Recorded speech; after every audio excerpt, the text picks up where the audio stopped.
Hello everyone, Jeff Murrin here, wanting to continue our discussion of the Iliad by Homer, specifically the Robert Fagles translation. And today we are going to focus on book 11, which has the title of Agamemnon's Day of Glory. Okay, and this is a time when we are going to, obviously by the title, we're going to see Agamemnon is going to join in the battle here, and he is going to have himself some great success. Okay, that's where the glory comes from. He is wounded in this particular chapter, not fatally so, all right? And that's kind of the part of the whole thing is like wounded, having to, leave, come back, a triumphant return to battle. And it sets up those kinds of things. And we'll see also that a lot of Greeks are wounded in this particular chapter. A lot of Greeks are wounded, and we get to survey the damage that is done, and it will have, at least for one Greek soldier in particular, he will experience some sort of, I don't know if a change of heart, but at least some fire inside him will be stoked to be able to want to join the fray and join the cause more so than he has up till now. A little bit of background of how we got here. If you remember, it was nighttime and Agamemnon could not sleep. This is about a couple books ago. Agamemnon could not sleep. He was worried when he would look out across the plain and see those thousands of fires burning with the Trojans just ready and wanting to get at them, get at the Greeks and take the Greeks because the momentum the day before was completely with them. And so as the fires burned, they were ready to continue. Then we figure out that, they try to get Achilles to join, but Achilles is just not having any of it. There is absolutely no way that any of the Greeks, Agamemnon especially, can sweeten the deal to get Achilles to join. And they know that really if he would join, he's such an amazing warrior that they could make quick work of these Trojans and get Helen back to Menelaus and would take care of a lot of what they're there to accomplish. But we saw the dynamic duo of Diomedes and Odysseus going on a spy mission under the cover of night, and how they promised Dolan that they would not, you can trust me and just give me all the information and I'll make sure that you're taken care of, and then cut his head right off after he had done that. Which kind of brings a lot of the criticism about the Greeks and, are they really the great soldiers that they want us to see them as, or are they kind of a little underhanded, cheap shot, under cover of night type of snakes, so to speak, I guess. All right, so let's go ahead and begin read the very first introduction of this particular book, beginning on page 296. It says, "Now Dawn rose up from bed by her lordly mate Tithonus, bringing light to the immortal gods and mortal men. But Zeus flung Strife," remember Strife, that has a capital S there, Strife, that is Eris, that's the one who caused this whole issue with the golden apple of discord. So she's making a return appearance in this whole thing. "But Zeus flung Strife on Achaea's fast ships, the brutal goddess flaring his storm shield, his monstrous sign of war, on both her fists. She stood on Odysseus's huge black-bellied hull, moored midline, so a shout could reach both wings. Upshore to Telamonian's Ajax camp, or down to Achilles, trusting so their arms' power and battle strength they'd hauled their trim ships up on either flank. There Strife took her stand, raising her high-pitched cry, great and terrible, lashing the fighting fury in each Achaean's heart. No stopping them now, mad for war and struggle. Now suddenly, battle thrilled them more than the journey home, than sailing hollow ships to their dear native land. All right, so, there was a time when Agamemnon was like, let's cut and run. If you remember, that was the exact phrase that he was used, let's cut and run. Now, by, I guess, the success of the overnight mission of Odysseus and Diomedes, they're more interested in joining in this battle than they are heading home. And it says they're more interested in heading home, specifically sailing their hollow ships to their dear native land, okay?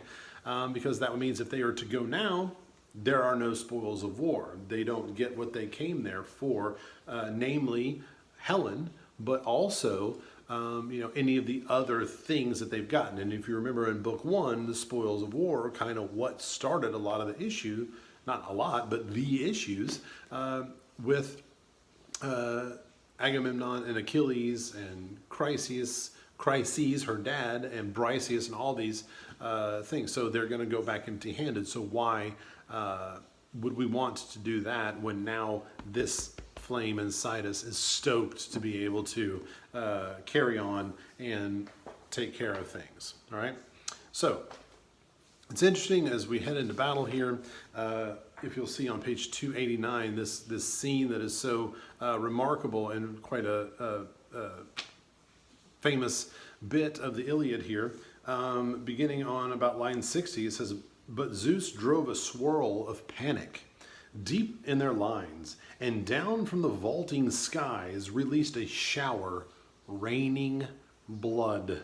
For Zeus was bent on hurling down to the house of death a rout of sturdy fighters." All right, and so just the raining of blood from Zeus, as Zeus is excited to send people down to the house of death. So at the very beginning, book 1 of the Iliad here. Let's see. Rage, goddess, sing the rage of Peleus' son Achilles, murderous, doomed, that cost the Achaeans countless losses, hurling down to the house of death so many sturdy souls. Okay, so it's an echoing of that. Zeus is actively involved in seeing that this does transpire the way that it was laid out from the very, very beginning. All right. Also, it seems interesting here to notice that the gods seem to just be relaxing and taking this war, this bloody battle, they're taking it in as if it is some sort of just like an action film or something. You can see this at the top of page 299, where it says, "The other gods kept clear at their royal ease, reclining off the halls where the roofs of each were built for the ages high on rugged ridged Olympus. And all were blaming Zeus with his storming dark clouds because the father decreed to hand the Trojans glory." Okay, it was his whole point to hand the Trojans the glory. I don't know really who's getting handed what. If you're in a war for 10 years and you got death on all sides, and I don't know if I would consider that necessarily just handing something over, but I digress there. Anyway, but the father paid no heed to them, retiring peaks apart from the other gods. He sat aloof, glorying in his power, gazing out over the city walls of Troy and the warships of Achaia, the flash of bronze, fighters killing, fighters killed. All right. Now, it's interesting that they seem to just be relaxing, but what else are they going to do? If you remember, Zeus had told them, you do not interfere. I am in charge here. You don't interfere on behalf of the Trojans. You don't interfere on behalf of the Greeks. You stay out of it. All right. And I am the God of the gods. So, of course, these other gods are not in any position to ever want to cross Zeus. So, well, let's just settle in and watch the show, shall we? All right. So, we get now to see, since this is Agamemnon's Day of Glory. We get to see his kills, and there's a lot of blood and guts and gore. So if that's your kind of thing, well, you are absolutely in luck here. All right, let's read some of this stuff. It's pretty good stuff. We're going to see Bynor on page 299. About line 105, and right in the midst sprang Agamemnon first and killed a fighter, Bynor, veteran captain. Then his aide, Oileus, lashing on their team. Down from the car he leapt, squaring off, charging in full fury, full face, straight into Agamemnon's spearhead, ramming sharp. The rim of the bronze helmet could not hold it. Clean through heavy metal and bone, the point burst, and the brains splattered all inside the cask. Ooh, splattered brains and everything. All right, let's look on page 300. We see Pisander and Hippolochus here. It's about line 151. Agamemnon ramped up in their faces like a lion. Remember that like a lion, I think, was used twice. That simile was used twice in the previous book. Odysseus and Diomedes stalking in the night like a lion. Okay, so now you have Agamemnon leaping on them like a lion. Both fighters shouting from their chariot, pleading, "Take us alive." This reminds me of when Diomedes and Odysseus took down Dolan, and Dolan was like, "Oh, please use me as ransom. I have a rich family." I mean, this is the exact same thing. It says, "Take us alive, Atrides. Take a ransom worth our lives. Vast treasures are piled up in Antimachus' house, bronze and gold and plenty of well-wrought iron. Father would give you anything gladly. Priceless ransom if only he learns we are still alive in Argive ships." All right, that sounds so much. That's just almost a replay, in a sense, of Dolan. All right. If we go on to 301, beginning around line 165, he says, "And he pitched Pisander off the chariot onto the earth, and he plunged a spear in his chest.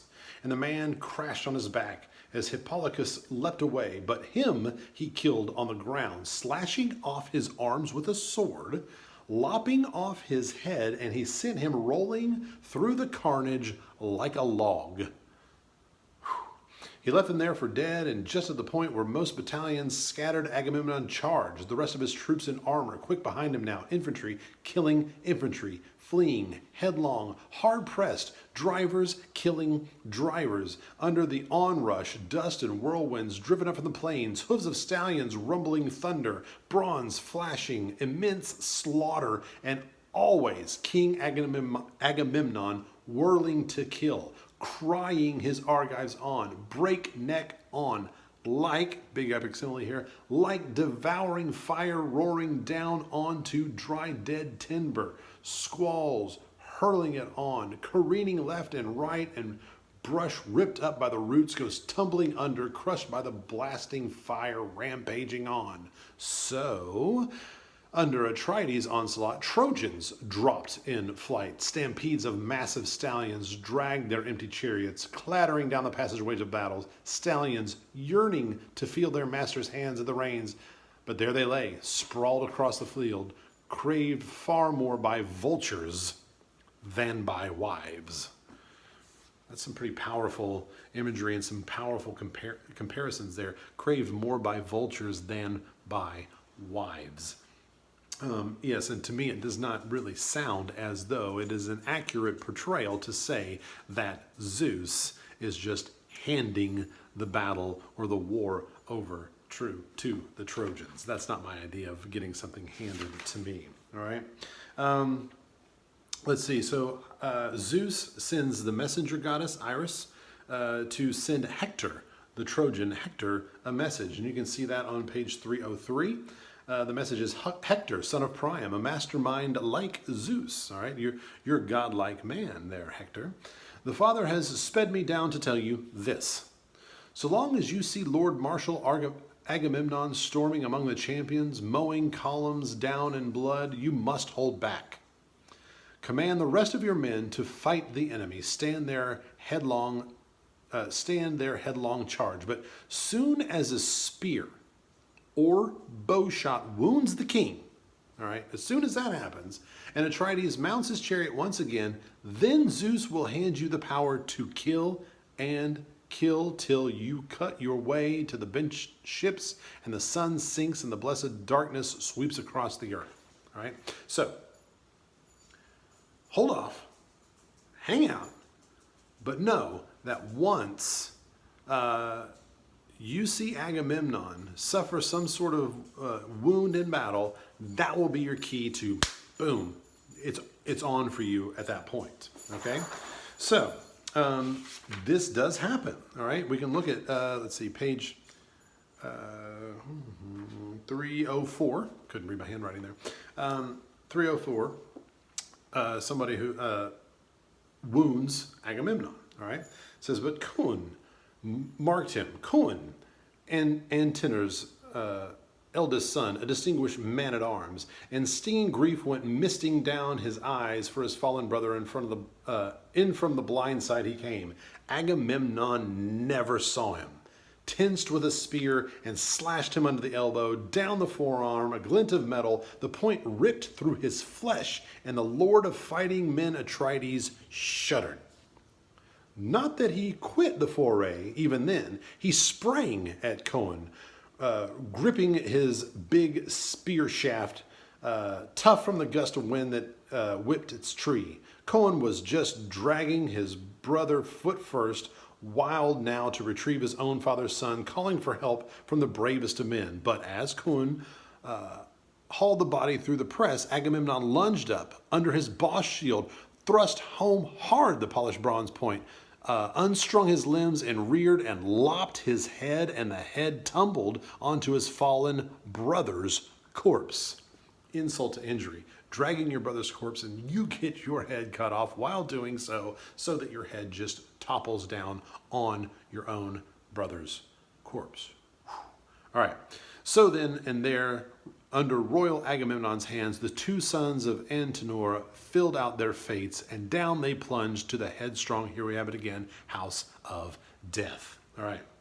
So that's it. That's Hector's signal. You'll see at the bottom of the page, line 330. There, Hector's signal. Seeing Atrides hurt and speeding off the lines, he gave a ringing shout to his troops and allies. Trojans, Lycians, Dardans, fighters hand to hand.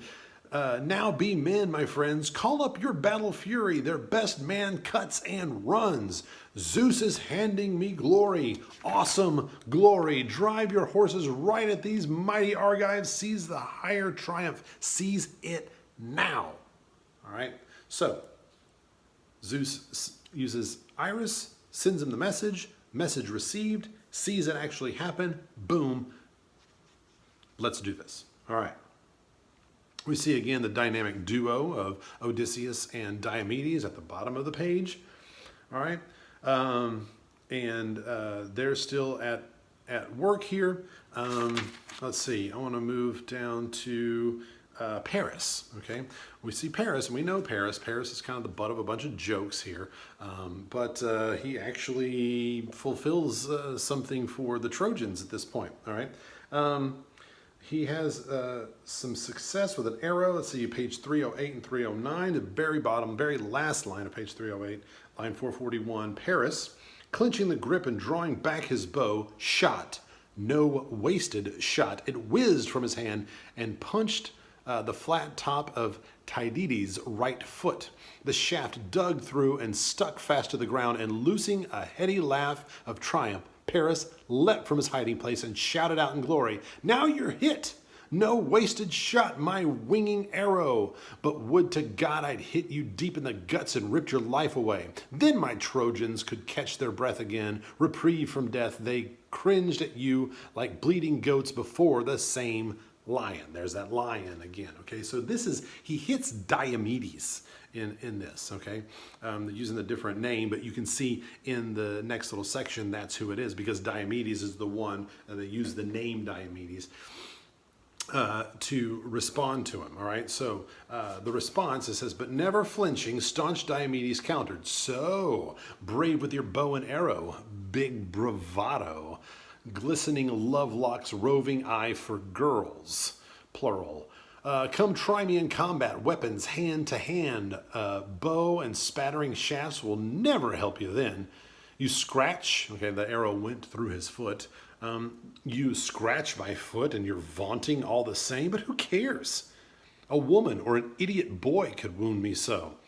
That's interesting that woman or idiot boy. Oh, these Greeks got a long way to go, don't they? The shaft of a good-for-nothing coward's got no point, but mine's got heft and edge. Let it graze a man. My weapon works in a flash and drops him dead. And his good wife will tear her cheeks in grief. His sons are orphans, and he, soaking the soil red with his own blood, he rots away himself. More birds than women flocking around his body. There it is again. Vultures are more interested than wives. It's the same thing, just written in a completely different way. All right, so Diomedes is just like, oh, yeah, you're a tough guy there, Paris. Okay. So let's go now to what has been happening as this battle's been going on is Achilles has been watching it from afar. All right, he hasn't been participating because he wants nothing to do with it because Agamemnon made him so upset in the very first book, right? So the thing is, he's been watching and he becomes curious, like who is this Greek warrior who's wounded and who? So he gets Patroclus to go take a look. All right, and so let's take a look at this. Patroclus goes and seeks out some information from Nestor, old man Nestor, about how it's going. Who's wounded and just to kind of get a field report, so to speak. All right. So if you look at this, when Patroclus asks Nestor, all right, and Nestor kind of pushes back a little bit and asks some questions, but then takes that opportunity to shift it some. The attention away from Achilles to Patroclus. All right, so if you look on page 318, about line 774, okay, it says, what sort of man is he? Oh, what sort of man he is, that great and terrible man. Why, he'd leap to accuse a friend without fault, Patroclus says this. But Nestor, the noble charioteer, replied at length, now, why is Achilles so cast down with grief for this or that Achaean weighed by stray shaft? He has no idea of the anguish risen through the army. Look, our finest champions laid up in ships, all hit by arrows or run through by spears. There's powerful Diomedes brought down by an archer, Odysseus wounded, and Agamemnon too, the famous spearman, and Eurypylus took a shaft in the thigh, and here Machaon, I just brought him in from the fighting, struck down by an arrow whizzing off the string. But Achilles, brave as he is, he has no care, no pity for our Achaeans. How long will he wait till our ships that line the shore go up in flames, gutted despite the last-ditch stand, and we ourselves are mowed down in droves? So, I mean, why are you even here, Patroclus? Why are you even doing this errand for Achilles when Achilles... He doesn't care. If he cared, he would be here fighting amongst us. All right. Nestor goes on to talk about, do you remember, Patroclus, whenever I went and I found you. I found you and Achilles. You guys were hanging out together, and I said, hey, we're going to do this thing. And you guys were on board, and your father gave you marching orders, as it says in here, to actually get involved. All right. If you'll see here on line 932, I'd say on page 322, it says, I led off with our plan, inviting the two of you to come campaign with us, and how willing you were. And your father filled your ears with marching orders, the old horseman Peleus urging his son Achilles. And this is what his dad said, now always the best, my boy, the bravest, and hold your head up high above the others. And Hector's son, Menoetius, urging you, my child, Achilles is nobler. It says, my child, Achilles is nobler than you with his immortal blood, but you are older, He has more power than you by far, but give him sound advice. Guide him, even in battle. Achilles will listen to you for his own good, so the old man told you. You've forgotten. Okay, so we learned that Patroclus is older than Achilles, and Achilles is the mighty warrior, but Patroclus may have Achilles' ear, and he may be able to talk to Achilles to get him involved in the battle after all. All right? Goes on page 323, line 949, it says, but if down deep some prophecy makes him balk, some doom his mother revealed to him from Zeus, at least let Achilles send Patroclus to battle. Let the whole Myrmidon army follow your command. You might bring some light of victory to our Argives, and let him give you his own fine armor to wear. So he's basically saying, look, if he won't fight, if Achilles won't fight, maybe you can. Maybe you're the man that we need, and you can even use Achilles' great armor to head into battle. All right? He said, so the Trojans might take you for him, Patroclus. Yes. Hold off from attack and Achaea's fighting sons. Get second wind, exhausted as they are. Breathing room in war is all too brief. You're fresh, unbroken. They're bone weary from battle. You could roll those broken Trojans back to Troy, clear of your ships and shelters. So old Nestor urged, and the fighting spirit leapt inside Patroclus. All right, so that's where we end there. All right, we see that there has been some good that the Greeks have accomplished, but there are also some severe wounds, and very important people are wounded in very bad and significant ways. And maybe we see somebody else come and join in the battle to help out and give those Greeks some time to catch their breath. All right, so that's book 11. I want you to go ahead and read book 12, do your annotations, have some thoughts, and meet me back here to discuss it. All right, and until then, and as always, happy reading.